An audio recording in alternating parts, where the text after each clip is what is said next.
Alright, thanks for watching the channel today. I'm going to again respond to my very respectful and insightful interlocutor here in the comments of the recent videos I've been doing on Molinism. And here he's made another wonderful response and thought-provoking. It took me a little bit of time to kind of get through the argument. And I think I probably missed this from his first comment that he put in there. But I'm going to title this one Molinism and the Matrix.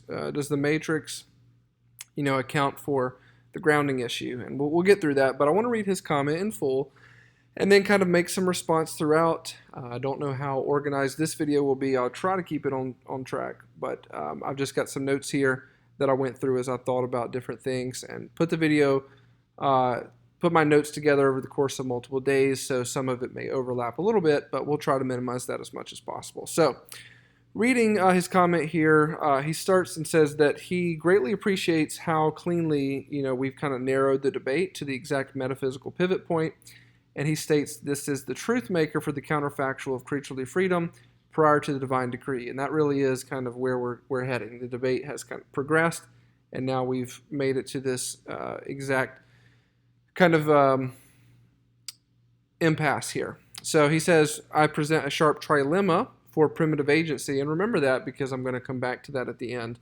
I realized after I put all my notes together that we're still kind of in a trilemma, but maybe the terminology is growing a little bit richer, and so we'll come back to that.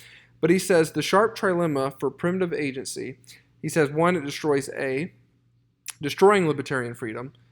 Two, it merely provides capacity for A or non-A, establishing simultaneous potencies, which Reformed theology already grants, but failing to select the counterfactual outcome. Or it builds the counterfactual directly into the creature's constitution as an ungrounded primitive brute fact.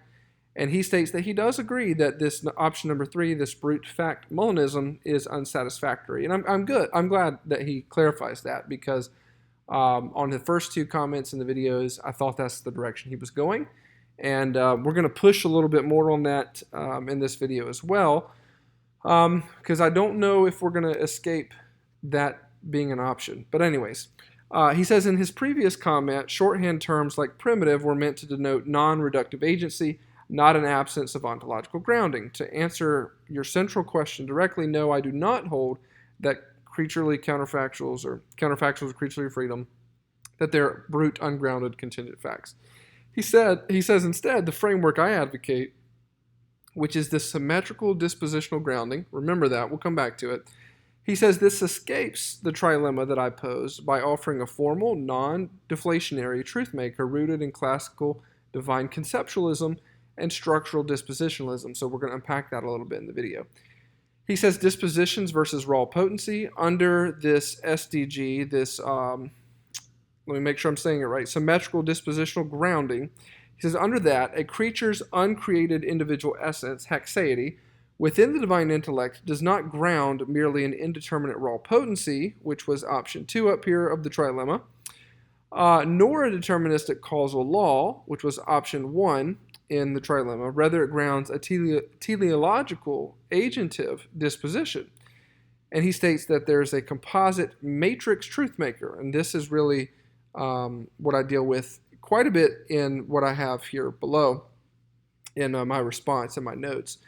But he says the composite matrix truth maker, the truth maker for C, and then he follows from that A, is not an unanchored floating fact outside God. Rather, the truth maker is the composite structural matrix of CCF, if and only if CDF, as eternally conceptualized within the divine mind. Divine conceptualism, not brute primitivism. Following Augustine and Thomistic exemplarism, God's essence is the ultimate formal exemplar of all possible created realities. When God eternally comprehends how creaturely freedom and his own conditional prevolitional intentions, CDF, harmoniously interact within a given scenario, that eternal active conceptualization within the divine intellect is the formal ontological ground. 2 quick observations on the metaphysical assumptions in the video, and of course he's responding to the video that I made and saying these were metaphysical assumptions that I had therein. He says voluntarism versus middle knowledge. When stating that God's will is the ultimate source of all contingent futurition, there is an implicit reliance on divine voluntarism, placing the decree logically prior to the intellect's grasp of contingent counterfactual possibilities. Under classical scholastic ordering, the intellect is prior to will, which is prior to act. And this, of course, is all logically speaking, not temporally.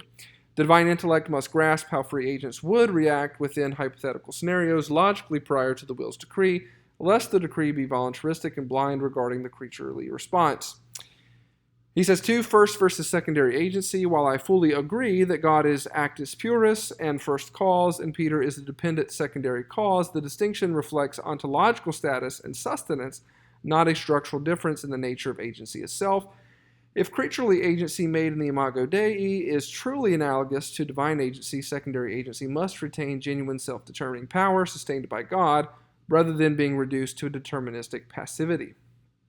Under this SDG, symmetrical dispositional grounding, middle knowledge belongs strictly to the divine intellect before the decree of the will, ensuring God's sovereign choice of world W is fully informed by divine wisdom, rather than arbitrary voluntarism, while preserving a non-deflationary truth maker grounded in divine exemplarism. Looking forward to your thoughts.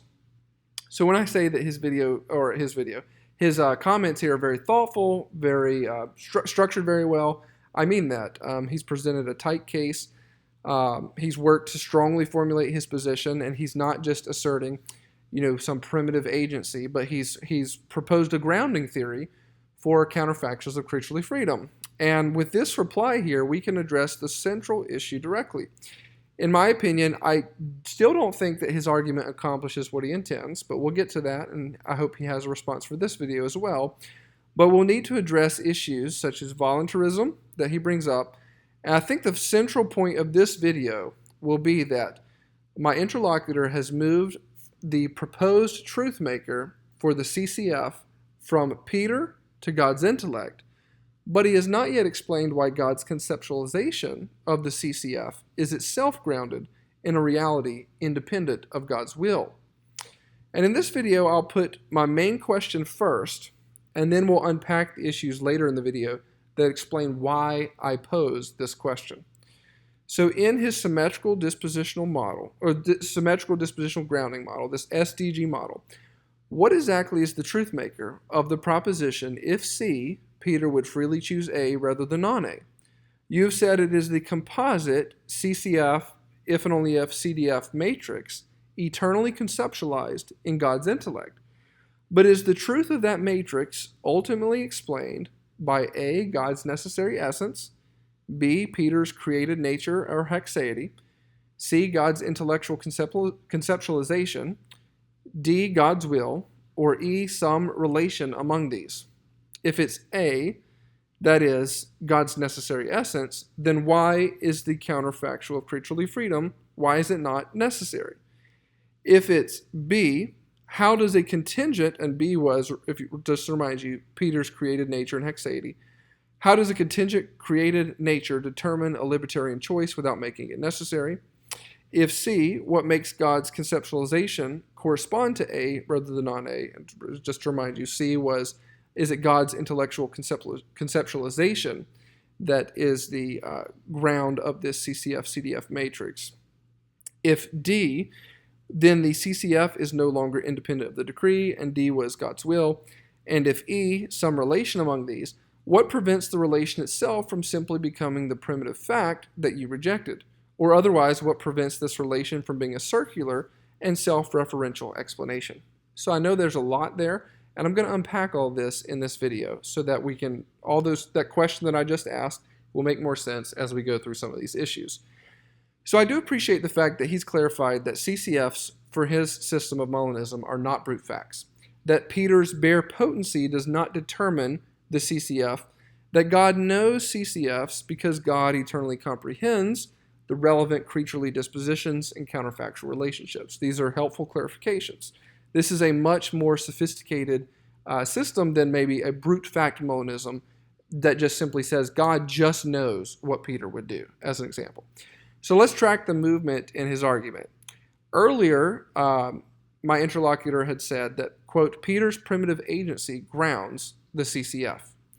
Now he's clarified that it is the composite matrix, CCF, and you have the two dual arrows there, if and only if CDF.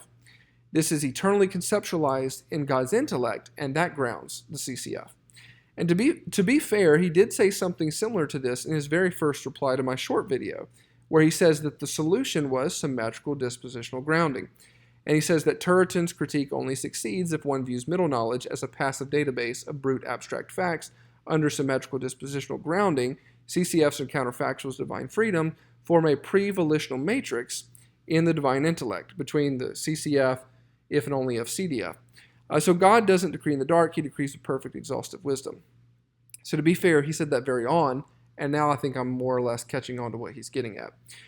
The classical Reformed account recognizes necessary knowledge and free knowledge as the two modes by which God knows the possible and actual contingent order. His symmetrical dispositional grounding proposal adds a third class of determinate contingent truths, a matrix of pre-volitional CDFs and CCFs. And therefore, the burden is not merely to show that God can conceive of counterfactuals. We would all obviously agree with that.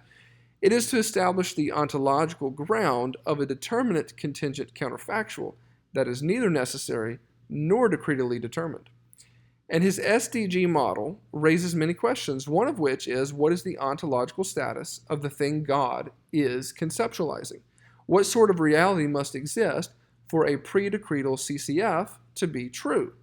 My interlocutor has now offered divine conceptualism, dispositionalism, and this CCF-CDF structural matrix here, the structural grounding, as the answer. And the next step is therefore to test whether that combination actually supplies a truth maker or merely relocates the CCF into God's intellect and gives the relation a new name. Divine conceptualism does not automatically give the Molinists the CCFs that they need. For instance, he invokes Augustinian and Thomistic exemplarism. Well, this says that God's essence is the ultimate formal exemplar of possible creatures. And, he says this somewhere in here, Thomas and Augustine. I'm looking for that right here under divine conceptualism. So he invokes them. And again, this says that God's essence is the ultimate formal exemplar of possible creatures. And that's a perfectly legitimate classical theistic doctrine. God knows creatures by knowing himself as their exemplar and cause. And he is their exemplar and cause. But there's a crucial distinction between possible creaturely realities and counterfactual creaturely choices. God's essence can explain why Peter could deny Christ. There is a possible creature with certain powers and properties.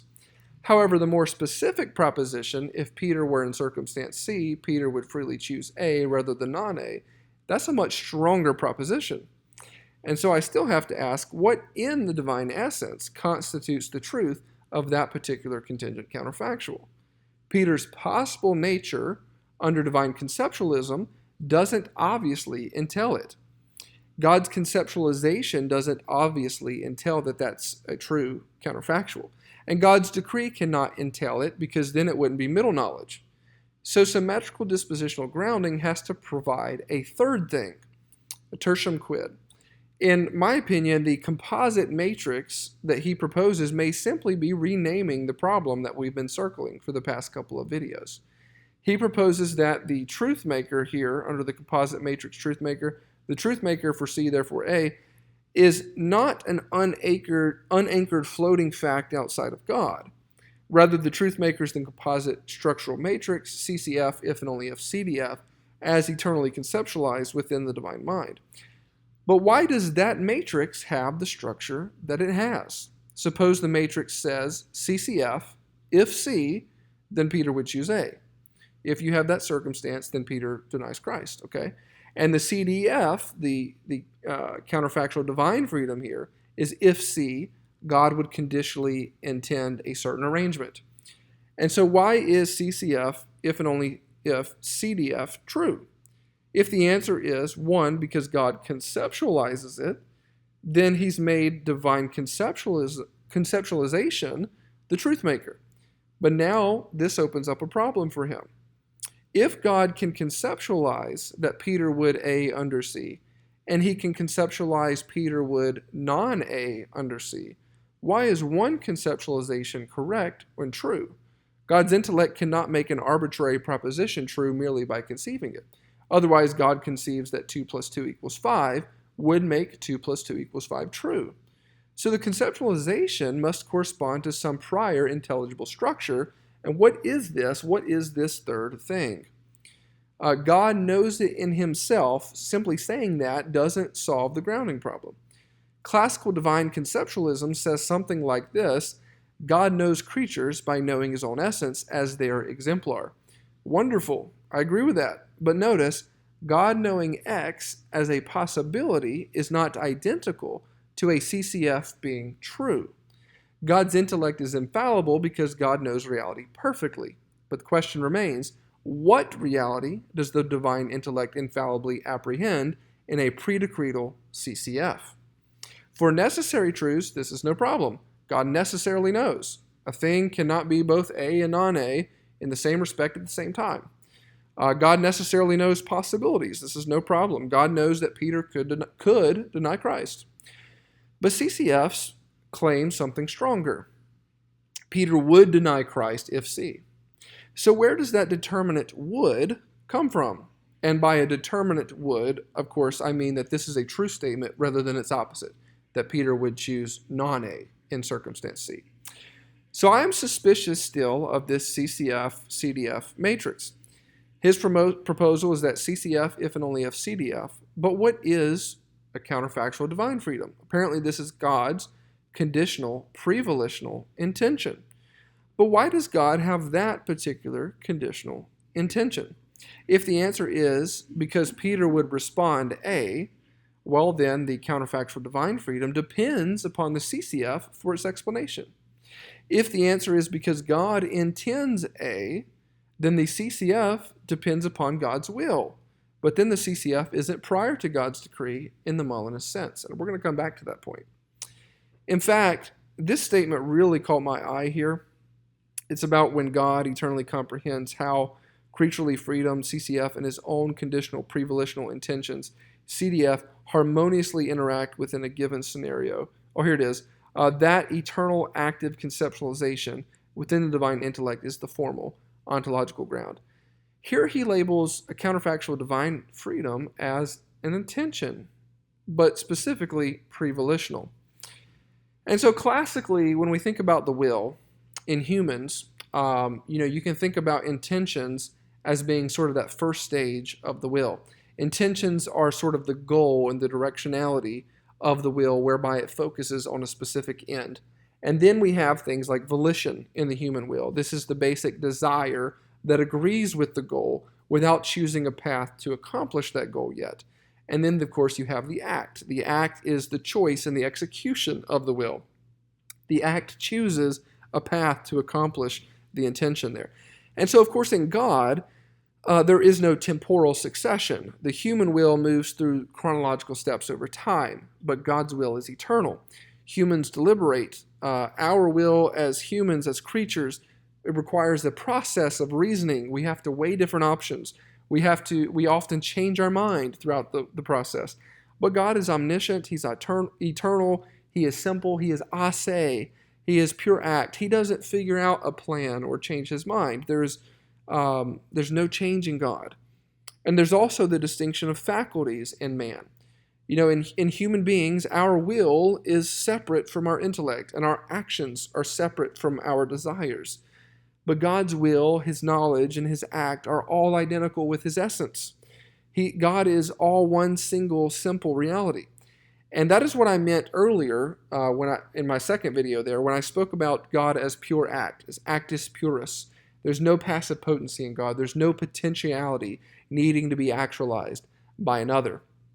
So for God, the divine volition is a simple will. Volition is often thought of, we think of it in human beings as a passive wish or desire. Then we think about the divine and how we're thinking analogically there.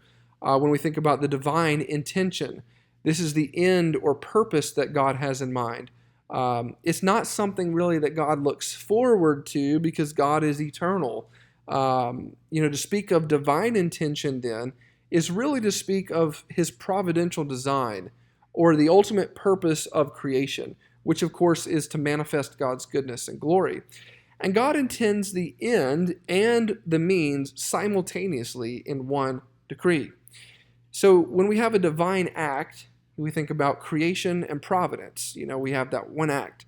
But in human beings, the execution of any act requires physical and mental effort to turn a thought into reality. But think about for God. For God, willing is simply doing. When you read the scholastics, they often point to Genesis 1, where the scriptures say, "Let there be light," and there was light. When God says that, there's no gap really between God's choice and the act.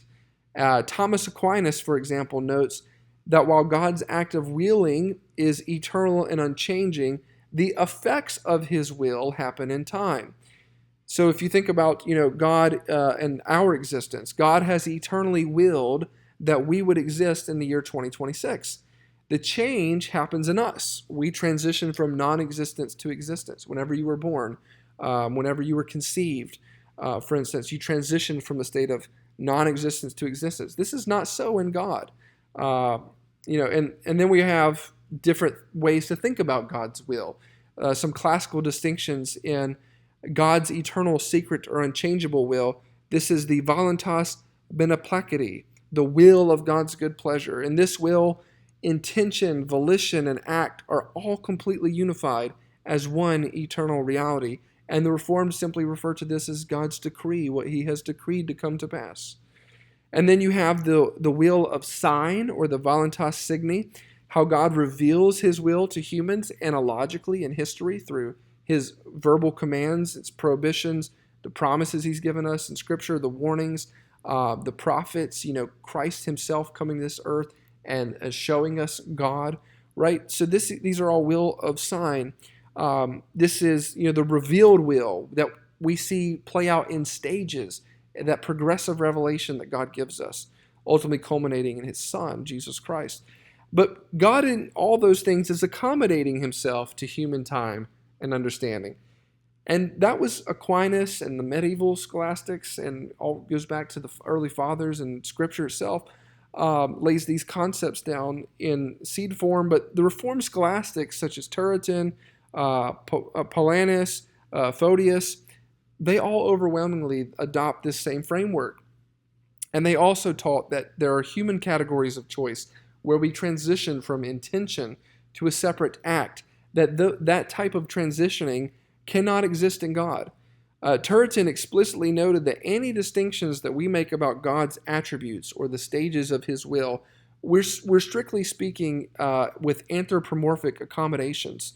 They describe how we perceive the execution of God's power, but not how God actually experiences his own eternal, and internal life. So the Reformed Orthodox, they borrow this same kind of conceptions and terminology from these precise Latin terms from the scholastics, from the medievals, to describe the single divine will. Both the voluntas beneplaciti, which is God's decretive will, and the voluntas signi, which is often referred to as God's preceptive will, these were used widely in the Reformed literature of the 17th century, 17th, 18th century. So in combating, the Jesuits, think Molinism, and the Arminians, the Reformed scholastics added their own emphasis in using this framework, and it's all in their writings. And as I've been reading Turretin, this is where a lot of this stuff has come up and provoked me to think more deeply about these issues. And they did this to protect divine simplicity and sovereignty. The Reformed insisted that God's knowledge and his will are singular and eternal. God does not foresee a timeline and then act. He acts in a single, simple, eternal decree that simultaneously establishes the timeline and everything in it. So, with that sort of side trip there, we've ran that rabbit. Let's deal more specifically with my interlocutor's claim. When you do that, you seem to get something like this. You have the CCF and then the CDF. And you have God's conditional intention being informed by what Peter would freely do. But then the creaturely counterfactual is prior to God's will, at least logically. Or if we have the CDF and then follows from that the CCF. We have God's conditional intention determining which CCF is true. But then the CCF isn't independent middle knowledge. See, if you go CCF first to CDF, then God's conditional intention is informed logically by what Peter would freely do. But if we go the other way, CDF and then CCF, God's conditional intention determines which CCF is true, so you lose middle knowledge and you're basically dealing with the decree there. Or if we have CCF, if and only if, CDF, we have them mutually grounding one another. That's what my interlocutor's proposing, this structural matrix here, this composite structural matrix, where you have mutual grounding. Mutual grounding between two contingent facts is a circular explanation rather than grounding. And that's a big problem that I'm going to kind of tease out in this video. I would really like him to clarify here, and I have more to say later that tackles the issue more directly. But based on what I've said so far regarding the divine will, and his argument about intellect precedes the will logically, that needs some significant qualification. He says, and let me go to this before I come back to this mutual grounding thing here. He says, under classical scholastic ordering, intellect is logically prior to will, which is logically prior to act. He says the divine intellect must grasp how free agents would react within hypothetical scenarios logically prior to the will's decree, lest the decree be voluntaristic and blind. I think this is probably the weakest historical claim in his response. Yes, classical theology distinguishes intellect and will in terms of order of consideration, but that does not mean that God's intellect contains a set of determinate contingent CCFs independent of the divine will. In the classical scholastic ordo is that the intellect precedes will, but that does not entail Molinism. The intellect apprehends the good, the will wills the good apprehended. But God's knowledge of contingent future events can be knowledge of his own decree without making God blind. God's decree is not an irrational leap into an epistemic vacuum. God possesses perfect wisdom. The Reformed conception is not that God arbitrarily chooses a world and then discovers what happens. Rather, God eternally knows his own decree, its reasons, its means, its consequences, and the entire order of secondary causes simultaneously and perfectly. There is no temporal or logical ignorance followed by discovery. And so when he speaks about voluntarism here, voluntarism is not the same thing as God's will determining contingent futurition. This is an important distinction. The Reformed position does not have to be that God's will arbitrarily creates truths. That's voluntarism if you want to think about it in the most problematic sense of the term. Rather, God's intellect knows the divine nature, it knows possible creatures, possible causal orders, and the possible consequences of those orders. God's will freely determines which contingent order shall be actual. And God's not choosing irrationally, he's choosing wisely. The fact that the choice isn't necessitated doesn't make it arbitrary. And that's an extremely important distinction when we speak about these things. Non-necessitated does not mean irrational, and free does not mean blind arbitrariness. We would say God is not necessitated by anything outside of himself, and he is totally free, but that doesn't mean he's in decreeing what he has decreed, that it's a blind leap out into the dark, and he's going to discover what happens once he decrees. It's not irrational, and it's not blindly arbitrary. So when my interlocutor states that the divine intellect must grasp how free agents would react within hypothetical scenarios logically prior to the will's decree, lest the decree be voluntaristic and blind regarding creaturely response, I would say this is really problematic. He's saying that God must know what Peter would do before deciding, and that confuses epistemic priority and causal priority. Suppose God decrees that Peter will be in C and will freely choose A. Does God have to first know that Peter would choose A in C in order to intelligently decree it? Really? I don't see why that is necessary. Something that must be the case. He said it must be. The divine intellect must grasp how free agents would react within hypothetical scenarios logically prior to the will's decree. It's something that must be the case. God knows the entire decree in its complete causal order perfectly. The question is, the question is not, does God know what Peter will do? Of course he does. The question is, how does God know it? Molinism says he knows the CCF independently of the decree. And Reformed theology says he knows the contingent event as part of his free decree and its execution through secondary causes. That's not epistemic ignorance or a blind voluntaristic leap into the dark. So when you read Turretin, his objections were very precise. The problem that Turretin and other Reformed scholastics identified with middle knowledge is not that, quote, God can't know counterfactuals, nor are we saying that, quote, God can't know what Peter would do in XYZ scenarios, nor are the Reformed saying that a counterfactual necessarily determines Peter. My interlocutor's objection is basically that if Peter's free act has its determinate futurition prior to God's decree, then God cannot be the ultimate Lord of that free fact. And I apologize. In my notes here, I got mixed up. That's what Turretin and the scholastics are saying. They're basically saying that if Peter's free act has its determinate futurition prior to God's decree, then God cannot be the ultimate Lord of that free act. And our interlocutor's response now effectively says, correct, Peter's CCF has its determinate truth from the structural relationship between Peter's disposition and God's pre-volitional conditional intention. So I imagine, Turretin didn't necessarily deal with that kind of specific language and that modern terminology, but I imagine what his response would be. He would basically say, then what grounds that structural relationship? Now we're going back to what I started to kind of go into with this mutual grounding issue. If what grounds the structural relationship is God's will, then the CCF isn't prior to the divine will or divine decree.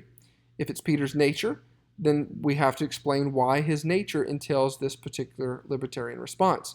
If it is God's conceptualization, explain why God's conceptualization corresponds to a determinate, contingent reality rather than merely representing one of several possibilities. If it is the CCF-CDF matrix itself, explain what grounds the matrix and how this escapes circular reasoning of mutual grounding. And I want to drill further on this statement, which I opened this section of my critique, where he states, when God eternally comprehends how creaturely freedom, CCF, and his own conditional pre-volitional intentions, CDF, harmoniously interact within a given scenario, that eternal act of conceptualization within divine intellect is the formal ontological ground. Did you notice that he used this word intention, pre-volitional intentions? His use of that phrase raises serious questions for his appeal to classical divine simplicity, pure act, other features of classical theism, which he says he affirms. So I want to press on this a little bit. Maybe he can clarify in the comments. By pre-volitional, when you state that, pre-volitional, by pre-volitional, do you mean an actual intrinsic divine intention that is in God prior to his willing and decreeing, or merely a logical distinction in our understanding of God's one simple eternal act?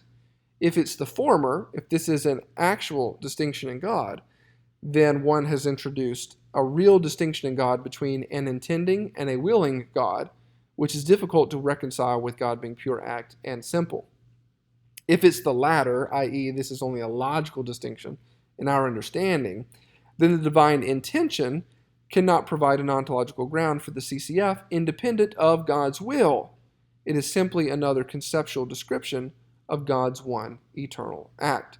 If we're saying that God is one, that he is simple, and that when we distinguish in our minds between pre-volitional intention and God's decree, then if we're just making a logical distinction, then divine intention does not provide an ontological ground for the CCF independent of God's will. It is simply another conceptual description of God's one eternal act.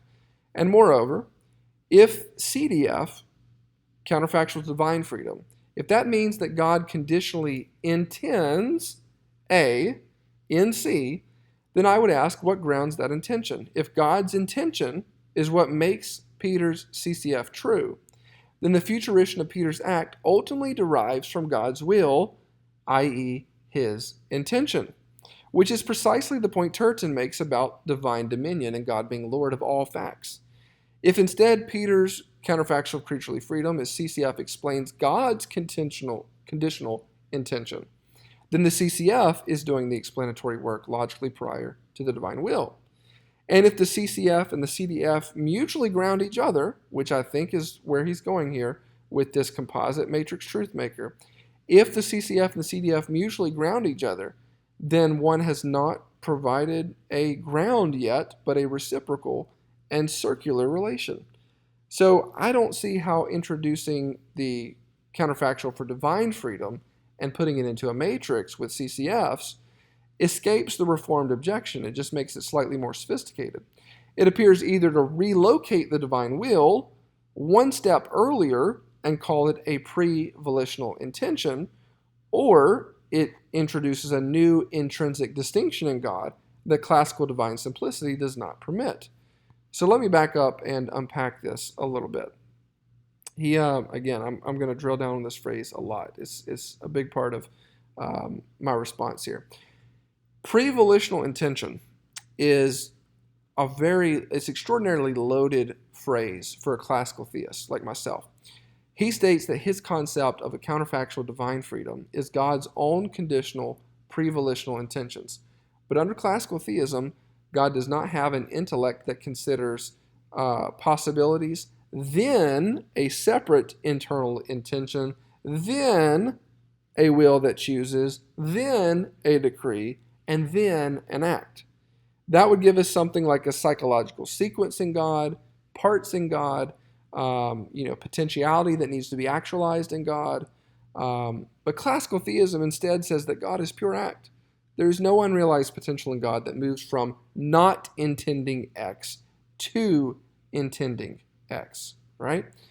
Otherwise, we lose divine simplicity, we lose God being pure act. We make God dependent explanatorily on something else. And so likewise, when you think about divine simplicity, this also denies that God's willing, that is his decreeing, he denies that that is one thing, and God's intending, which I guess is something distinct and logically prior to his decreeing here in the scheme laid out here for Molinism.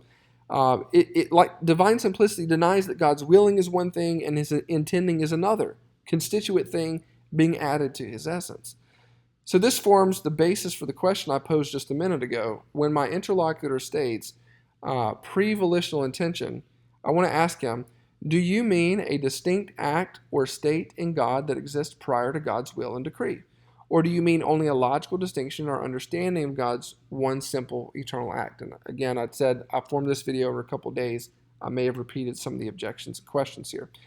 But I do think that he would say the latter there, that it's only a logical distinction in our understanding. But if it is the former, then we can deal that with a subsequent reply. A Thomist or a Reformed scholastic could say this. They could say that we don't mean a temporal or ontological state preceding God's will. Pre-volitional merely describes the logical order in which we consider God's knowledge and will. Okay, that could be defensible.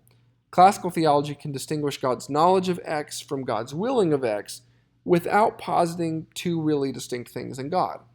So if his pre-volitional intention is merely a logical distinction in our conception of God's one simple act, okay, that's fair enough.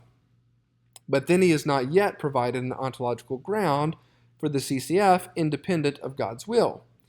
So what are we doing here with this terminology of counterfactual divine freedom as God's own conditional pre-volitional intentions?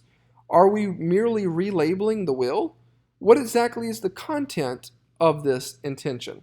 And how can we separate it from God's one simple act? So sticking with our recurrent example, suppose again that there's the circumstance C, Peter is in that circumstance C, and A is that Peter denies Christ. So the counterfactual divine freedom presumably says something like, if C occurs, God intends that Peter's response will be A. But now we have to ask, why does God have this intention? If the answer is because Peter would freely choose A, then the CCF explains the CDF. But then the CCF is logically prior to the divine will. If the answer is because God intends A, then the CDF explains the CCF. But then the CDF is simply the divine will under another name. And if the answer is the CCF and the CDF mutually ground one another, then we have an explanatory circle. This is the third time I've mentioned that. We're going to keep coming back to it as I make more distinctions and kind of go through some of the logical and philosophical and theological history and backing and grounding for all of this stuff we're discussing. The terminology pre-volitional may make the problem worse. What does volition mean? A volition is an act of the will. We went through that a little bit earlier in the video. A pre-volitional intention sounds almost like an intention that is not an act of willing. So what faculty then does the intending if it's not the will? Is it the intellect that does the intending? But then that sounds like an intellectual apprehension rather than a true intention. If you would say, well, what faculty does the intending? Is it the will? But okay, then it is volitional at that point, and it's not pre-volitional. And so I'm kind of suspicious with this terminology. If my Molinist interlocutor wants to say that there is some third faculty or mode of divine agency, then okay, you're introducing a new element into the traditional account of divine simplicity. And this is not all merely semantic. This SDG, this symmetrical dispositional grounding proposal that he puts forward depends on this very distinction. And so returning then to my suspicion, fundamentally, when he uses intention, pre-volitional intention here, intention has teleological content. And intention is not merely, it's not normally merely I comprehend X. It is something like I intend that X obtain. That is a teleological orientation of the will toward an end. So if my interlocutor says that God has a pre-volitional intention that A obtain, well then what makes this intention an intention rather than merely God's knowledge of the possibility that A might obtain? If it is an intention toward A, it sounds remarkably like an act of the will, and welcome to the Reformed world. And if it's not an act of the will, what exactly is it? And I'm not sure that my interlocutor has successfully avoided the position that he's trying to defeat. His original concern was something like, if the divine decree is the ground of the contingent event, then God's will is doing all the work.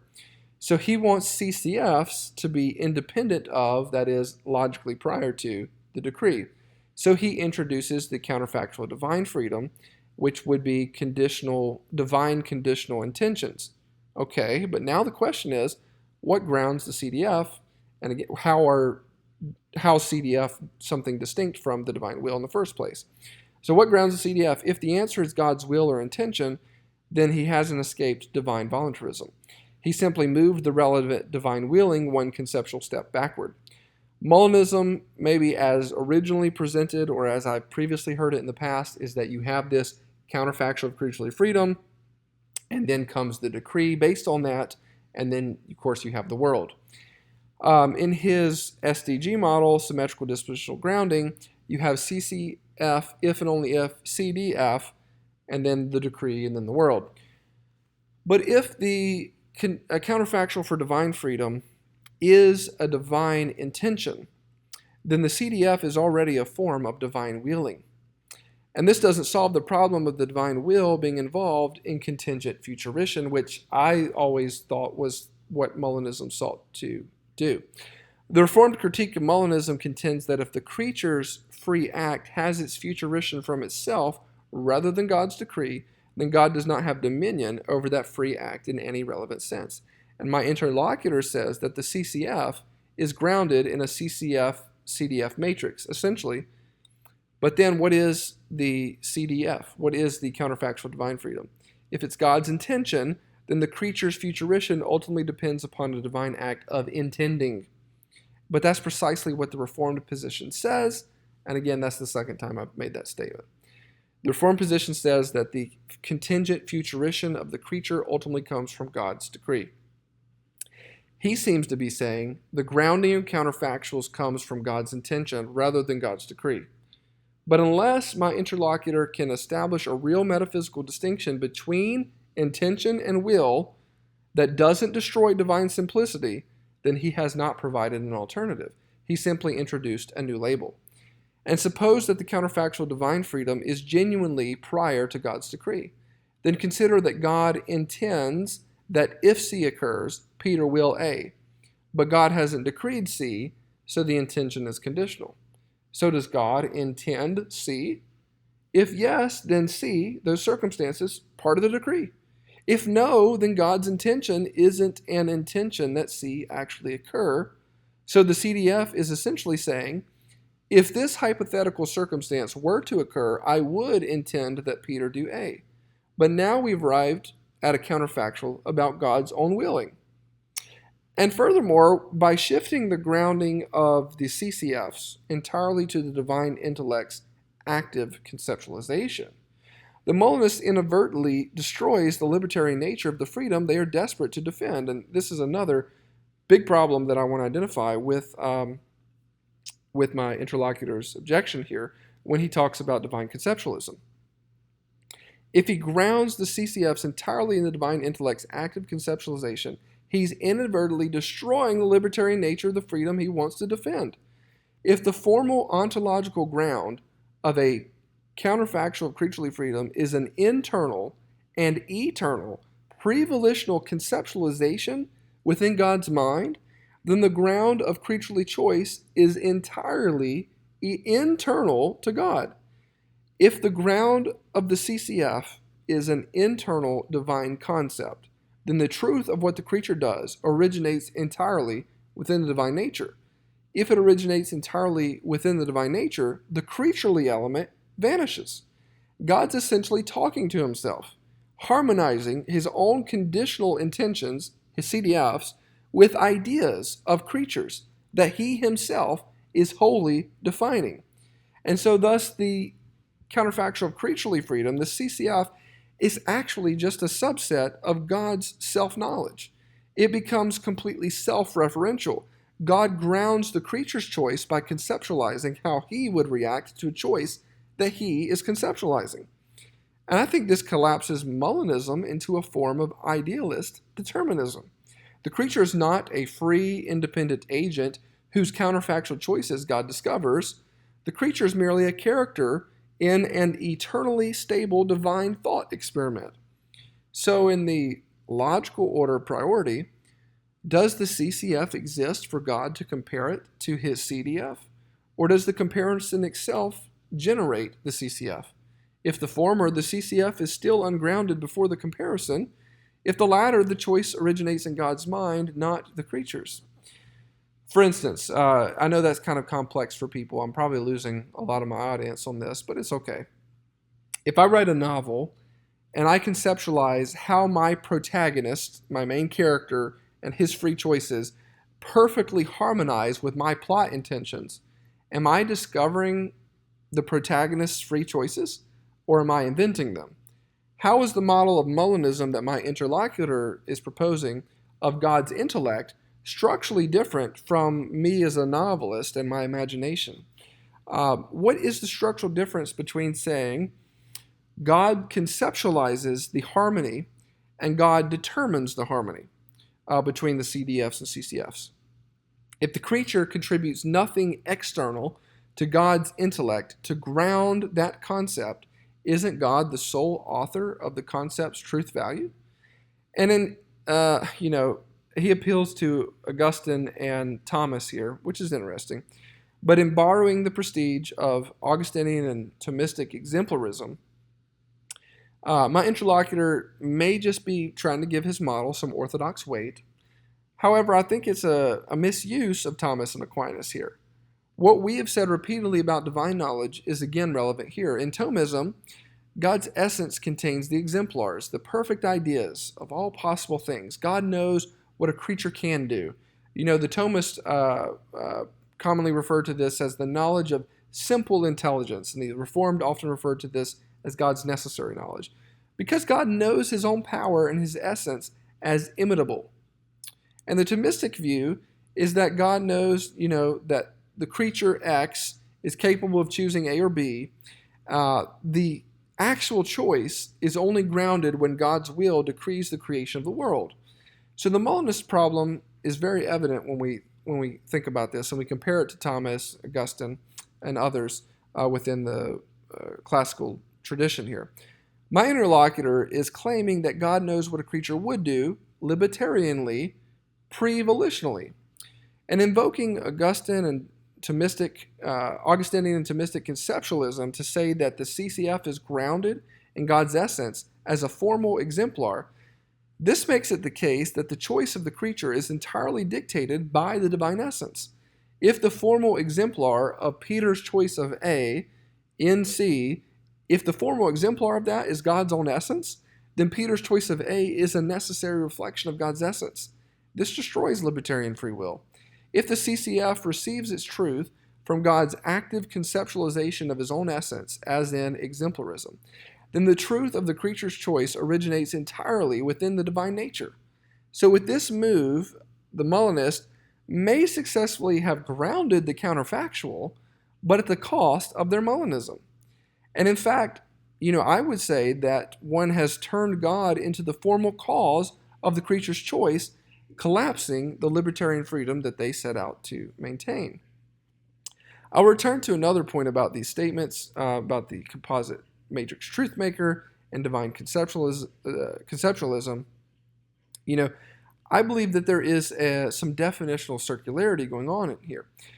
By claiming that the truth maker for a CCF is the composite matrix, CCF if and only if CDF, I do think my interlocutor is committing a logical error.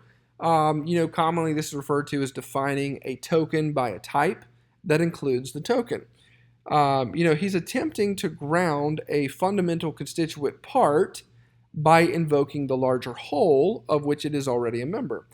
So, for example, if you want to define what a bird is, giving it the definition, well, a bird is a bird plus a feather, or bird plus feathers. Well, after you give that definition, I still do not know what a bird is.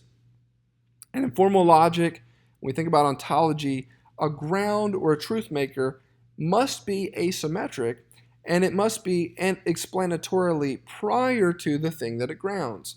So if X grounds Y, then Y cannot be part of the mechanism that establishes X. So if the ground of any CCF is CCF if and only if CDF, then consider again our bird analogy. The bird. So this is the, sorry for this analogy. That's just the first thing I thought about when I heard the birds chirping outside. The bird, this is the CCF. If Peter were in circumstance C, he would freely choose A. Oh, the feathers, maybe that's the counterfactual divine freedom here. So if Peter freely chooses A, God intends G. And then the matrix then is the eternal active conceptualization of how they fit together. So I need to ask my interlocutor, what makes the CCF true? Suppose the answer is the matrix, which is kind of what he said here. This is the truth maker. This is what grounds it. But then what constitutes the matrix? And so the answer for that is the CCF and the CDF interacting. So therefore, the CCF is a constituent element of its own truth maker. And I'm not trying to be harsh, but I just want to state that again. The CCF becomes a constituent element of its own truth maker. And I don't think that he has provided a ground for the CCF. He's simply taken the ungrounded CCF, glued it to a CDF, wrapped it in the divine intellect, and called the whole package a matrix. So the floating fact that he refers to, an unanchored floating fact, which is, the CCF here, it's not been anchored to anything. It doesn't rest on bedrock. It's just been tied to another floating fact, the counterfactual divine freedom. So he asserts that the truth maker is not an unanchored floating fact, but a composite structural matrix. And here I do think he maybe makes a category mistake. A matrix, or a structural interaction, is a relation. And in ontology, when you have relations, this requires relata. The individual entities being related, it requires the relata to exist before the relation can be meaningful. For the relation CCF if and only if CDF to exist in the divine mind, both the CCF and the CDF must possess a determinate truth value or conceptual identity. If the CCF does not already have a determinate identity, i.e., we were thinking about Peter here, that Peter would choose A rather than non-A, then there is nothing for the CDF to harmoniously interact with. If God's mind is harmonizing them, then God is looking at a blank space on the CCF side of the equation until the CCF is grounded. So by making the interaction the ground, the relation the ground, the matrix the ground, he's putting the cart before the horse. The interaction cannot generate the identity of the things interacting. Besides renaming divine will as pre-volitional intention, I want to state this problem slightly differently for emphasis. This so-called pre-volitional intention runs into the problem of mutual dependency. To ground the CCF, God must eternally conceptualize the interaction between the CCF and the CDF. To conceptualize the interaction, the individual components, both the CCF and the CDF, must already be available to the divine intellect as distinct logical concepts. And therefore, the CCF must logically pre-exist as a truth or a conceptual reality. It must pre-exist logically the conceptualization of its interaction with the CDF. But my interlocutor claims the conceptualization of the interaction is what grounds the CCF. So this is a classic vicious circle. The CCF is grounding the interaction, while the interaction is grounding the CCF. And so the Molinist is using the product of the synthesis to explain the existence of one of its raw ingredients or elements there. So again, I do think that this puts us in somewhat of an ontological black box. The definition used here, CDF, if and only if CCF, as a grounding mechanism, I think this is tautological. It's a tautology. If it is ultimately stating that A is true because A is conceptualized as true, or as he has put it, the truth maker for C, therefore A, is not an unanchored floating fact outside God. Rather, the truth maker is the composite structural matrix, CCF, CDF, as eternally conceptualized within the divine mind, divine conceptualism, not brute primitivism, etc.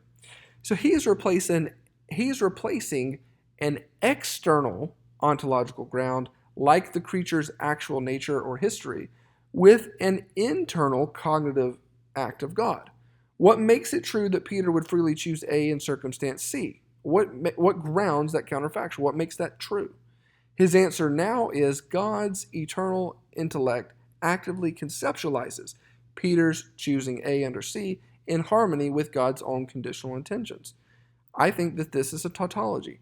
It defines the truth maker of a counterfactual of freedom as nothing more than God's own perfect conception of that counterfactual. It reduces basically to this. The CCF is grounded because God thinks the CCF harmonizes with a CDF. That doesn't provide any explanatory power. It does not tell us why the creature chooses A instead of not A. It only tells us that God has a harmonious blueprint where it happens.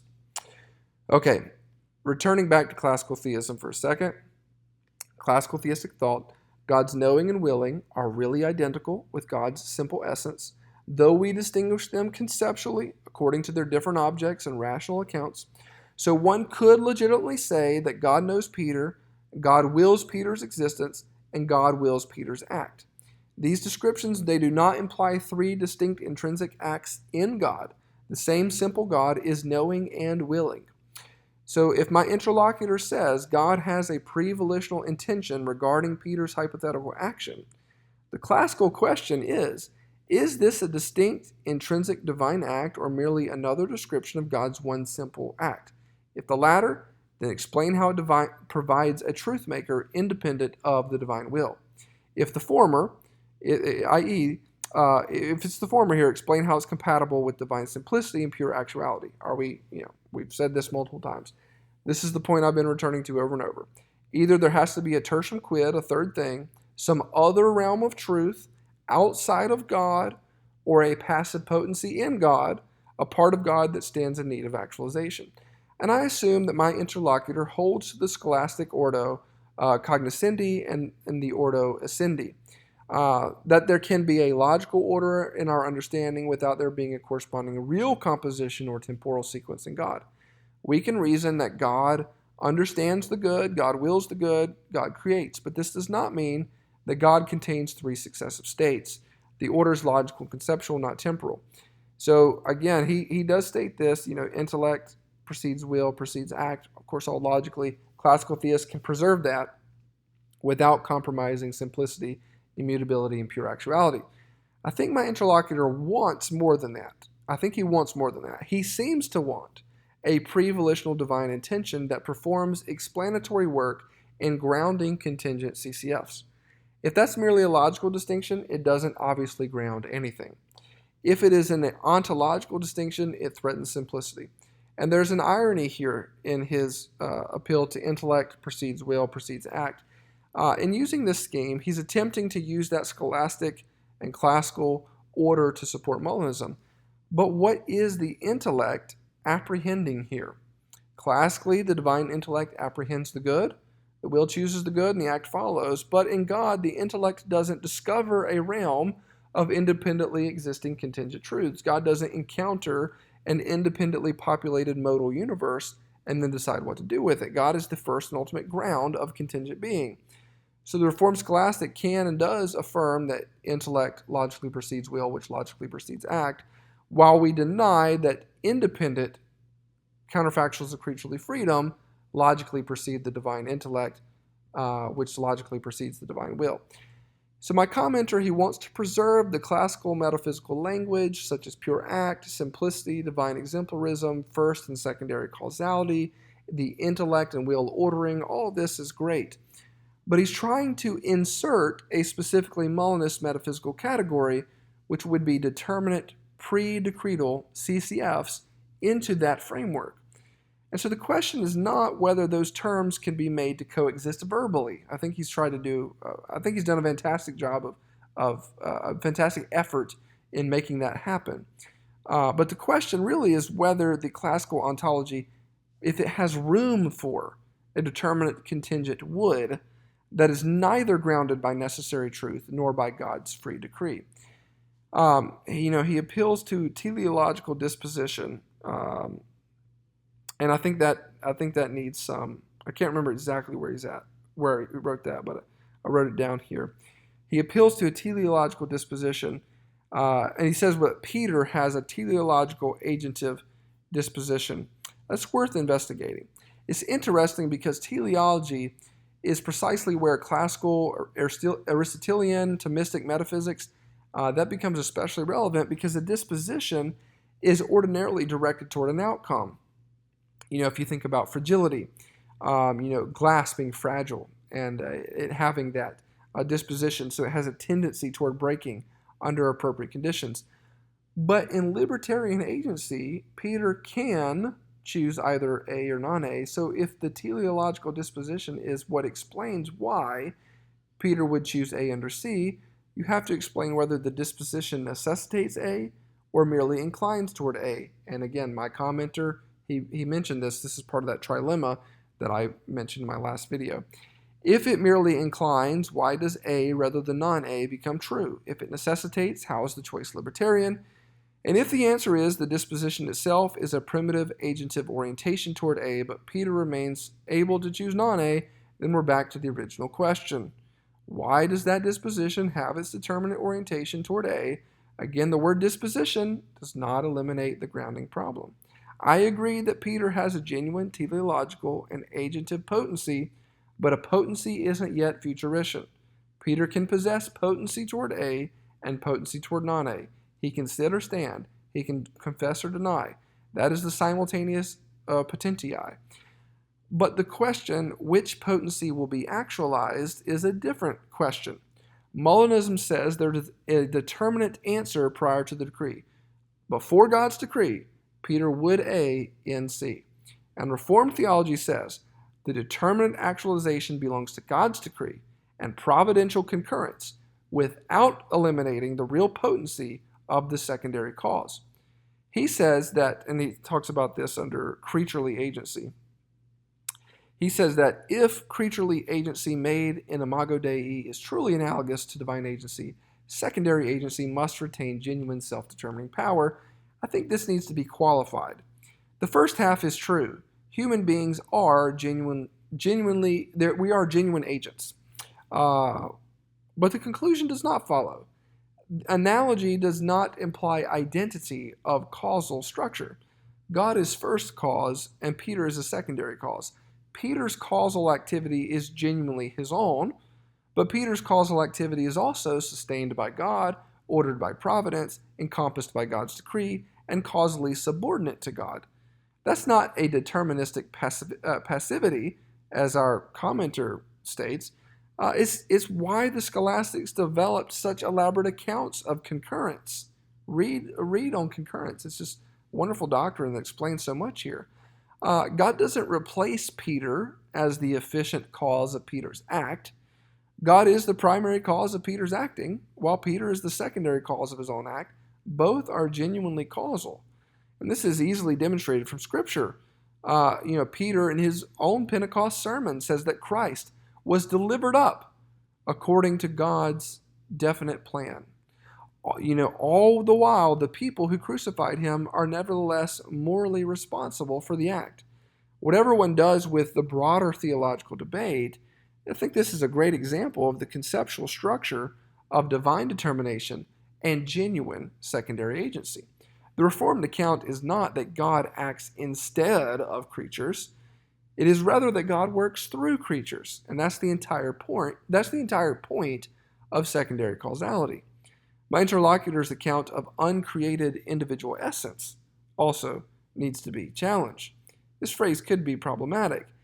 If he literally means that Peter's haxeity is an uncreated individual essence, then I have to ask him to explain precisely what he means. Classical Christian theology does not ordinarily posit Peter as possessing an independently existing, uncreated essence. Peter is created, hard stop.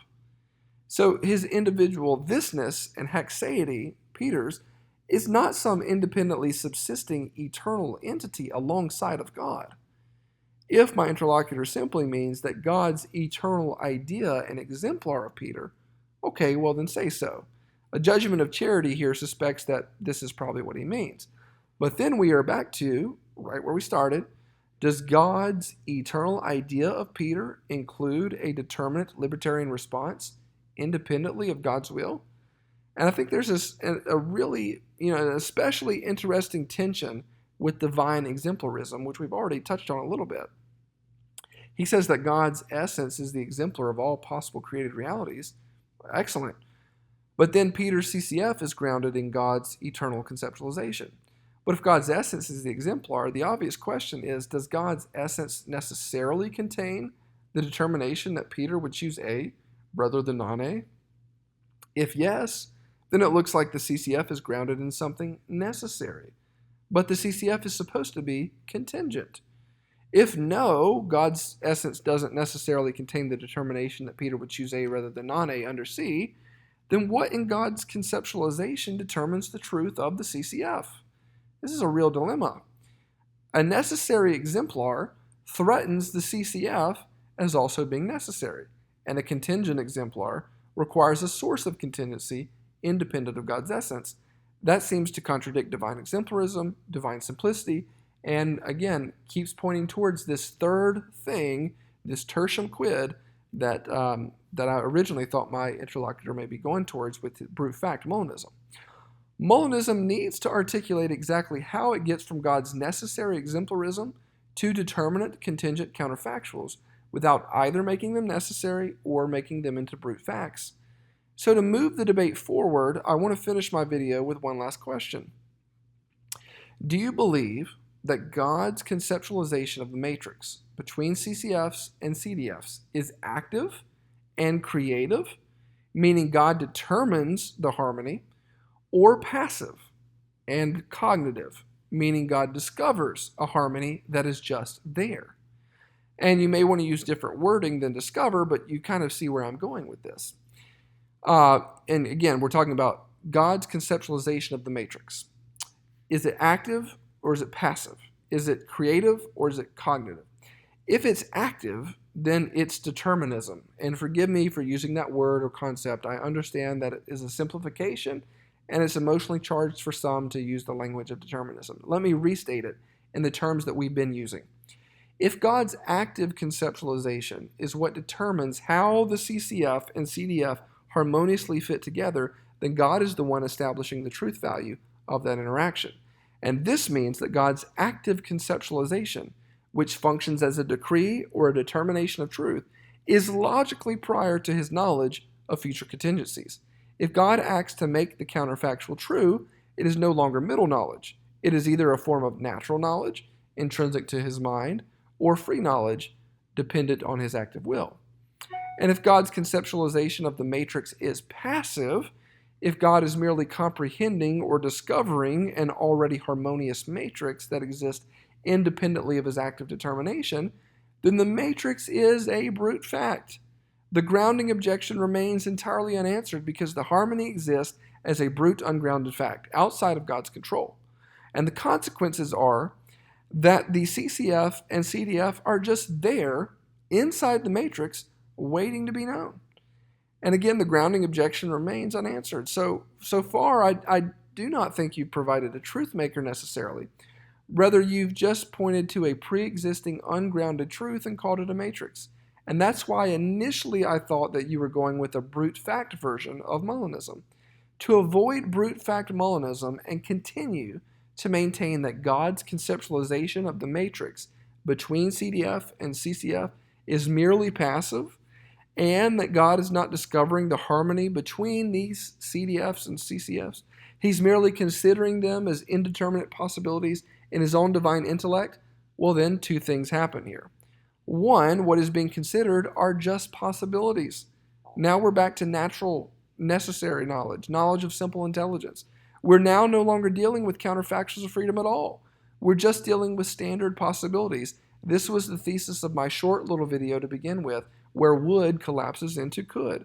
If you want to avoid brute fact Molinism and continue to maintain that God's conceptualization of the matrix between CDFs and CCFs is merely passive, and that God is not discovering the harmony between these, he's merely considering them as indeterminate possibilities, then it just is that. It's just possibilities, and it's just free, or it's just natural, necessary knowledge, or knowledge of simple intelligence. Look at what happens to the linguistic meaning of the matrix if God is only passively conceptualizing an indeterminate relation between CDF and CCF as a possibility. So A, true counterfactual, middle knowledge. If Peter were in circumstance C, he would deny Christ. This is the determinate contingent truth. And here we have a passive conceptual matrix of possibilities. Natural knowledge. God conceptualizes a matrix where, if Peter is in circumstance C, it is possible that he chooses A, and it is possible God responds with B. If it is merely passive, God's intellect is just mapping out a logical connection, a relationship, a matrix of conditional possibilities. He is seeing that the concept of creature X doing action Y is not a logical contradiction. But X could do Y, or Peter could deny Christ, or Peter could confess Christ. It's fundamentally different from X would do Y. Peter would deny Christ. Every theologian, Thomist, Molinist, Calvinist alike, we all agree that God has necessary passive knowledge of everything that could happen. If my interlocutor's matrix only offers the passive conceptualization of how freedom and divine intent could harmoniously interact, he's completely failed to establish Molinism. He's just reinvented standard baseline Thomistic knowledge of simple intelligence and thrown some more fancy terminology on it. But if God's conceptualization of this matrix is merely passive, then God is simply recognizing that a certain relationship between creaturely freedom and divine intentions is logically coherent and non-contradictory. Classical scholastic terminology, this belongs strictly to God's natural knowledge, his necessary knowledge of all pure possibilities. And here's the fatal problem. Knowledge of what is possible is not counterfactual knowledge. Your matrix can tell God that a creature could freely choose A in circumstance C in harmony with the divine intent, but it cannot tell God that the creature would do so as opposed to choosing non-A, which is also a harmonious possibility within a different matrix. By rendering the matrix passive, you have emptied it of the very thing monism requires, which is a determinate, contingent truth about a specific counterfactual choice. And we are also no longer dealing with counterfactuals of creaturely freedom at all here. We're just dealing with a catalog of abstract possibilities. In my opinion, the trilemma that I proposed remains unescapable. If the matrix between CDF and CCF is actively comprehended in the divine intellect, then the matrix is determined by an act of God's intellect and will, meaning a divine determination is prior to counterfactual knowledge, and therefore this collapses into a decree. If it's passive and determinate, a would-be statement, then the matrix is a brute, unanchored, contingent fact that God just happens to discover, or outside of his own essence. And I think this fails the grounding objection. If the matrix is passive and indeterminate, a could be relationship, then the matrix is just a necessary truth about what is possible, meaning it is not a counterfactual at all, and the middle knowledge collapses into standard natural knowledge. And so we've either given up creaturely freedom, given up the truth maker, or given up the very definition of a counterfactual. My interlocutor cannot go with active divine conceptualization as an option without admitting a decree. He cannot go passive but determinate, which is the standard Molinist view, without leaving it ungrounded and adopting a brute fact Molinism. And he cannot go passive indeterminate conceptualization without turning his counterfactuals into mere possibilities. The trilemma remains. Thanks for watching. Looking forward to any thoughts on this video. Thanks for diving into the matrix with me today. Appreciate it.